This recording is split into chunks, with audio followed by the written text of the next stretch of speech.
We're going to talk about the anatomy of a collapse in Daniel chapter 1, verses 1 through 2.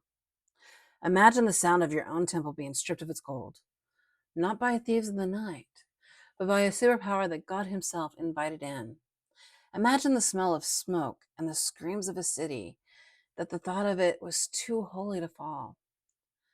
Most people read the first two verses of Daniel as a history lesson. I see it as a crime scene where the victim is a rebellious nation and the judge is God Himself. Hello, and welcome to Bible Talk. I'm your host, T. I'm not a theologian. I'm just a woman who loves God and wants others to truly understand the depths of faith we should have in the world that is currently being handed over to darkness. This video dives into the terrifying reality of why God abandoned His own residents in Jerusalem and handed them over to His people to a pagan butcher named Nebuchadnezzar. I read from the Christian Standard Bible, and in Daniel chapter 1, verses 1 through 2, it reads, "In the 3rd year of the reign of Jehoiakim, king of Judah, Nebuchadnezzar, king of Babylon, came to Jerusalem and besieged it. The Lord handed over Jehoiakim, king of Judah, into his hands, along with some of the vessels from the house of God. Nebuchadnezzar carried them to the land of Shinar, to the house of his God, and put the vessels in the treasury of his God." So here's the analysis. Logically, we must ask, why would a righteous God hand over his sacred vessels, the very items used to worship him, into the hands of a demon-worshipping king? The answer is found in the horror that preceded the siege. There was spiritual rot in Jerusalem. Under King Jehoiakim, Judah had reached a point of no return. We find this evidence in Jeremiah chapter 32, verse 35, where it says, God explicitly states why his wrath was boiling. They built the high places of Baal to sacrifice their sons and their daughters in the fire to Molech, something I had not commanded them. I want you to stop for a moment. We're talking about their sons and their daughters. Make it personal. Get into it. Take your son. Take your daughter.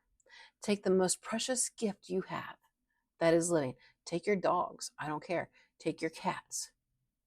They're living. They're alive.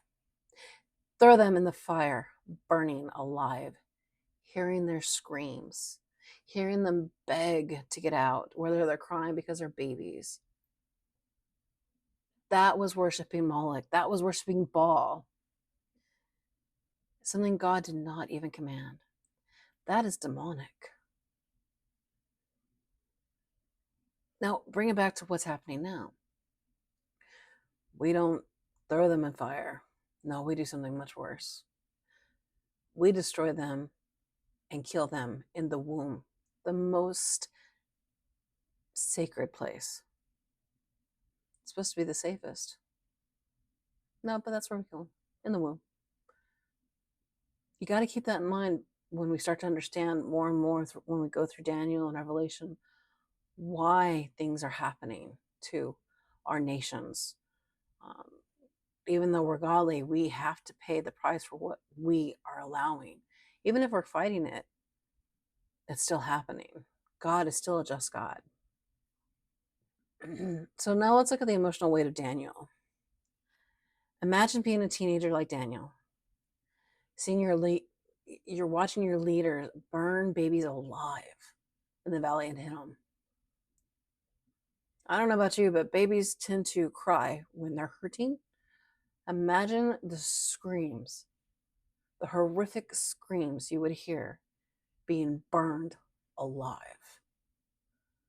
And that's what Daniel was hearing. And then he's watching the Babylonian army surround his walls. You start to realize this is not an unfortunate event. It was a surgical removal of cancer. In 605 BC, Nebuchadnezzar defeated the Egyptians at Carchemish, and then he turned his sights on Jerusalem. This was the first of the 3 deportations. Daniel was part of the royal catch, the first to be taken. So don't think for a second that being a believer protects you from the consequences of a national rebellion against God. Daniel was innocent. yet he was the first to be dragged away into the desert. So skeptics might ask this question: if God is so powerful, why did he let Nebuchadnezzar put the temple vessels in a pagan treasury? Doesn't that mean that the Babylonian god Marduk won? Absolutely not. God is a sovereign God. He is so sovereign that he uses pagan kings as his hired razors, which we can see in Isaiah chapter 7, verse 20. He wasn't losing a fight. He was moving his furniture because the house was condemned. Placing those vessels in Babylon was a Trojan horse of holiness that would eventually bring Nebuchadnezzar to his knees in chapter 4 of Daniel, which we'll see. So here's my theological challenge.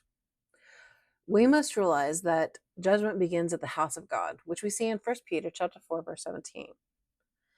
If we are just skimming over our own sins while expecting God to protect our values, aren't we in the same delusion as King Jehoiakim? Daniel's faith didn't start with a miracle. It started with surviving a catastrophe. Daniel was a survivor of a world that lost its mind. He didn't complain, he prepared.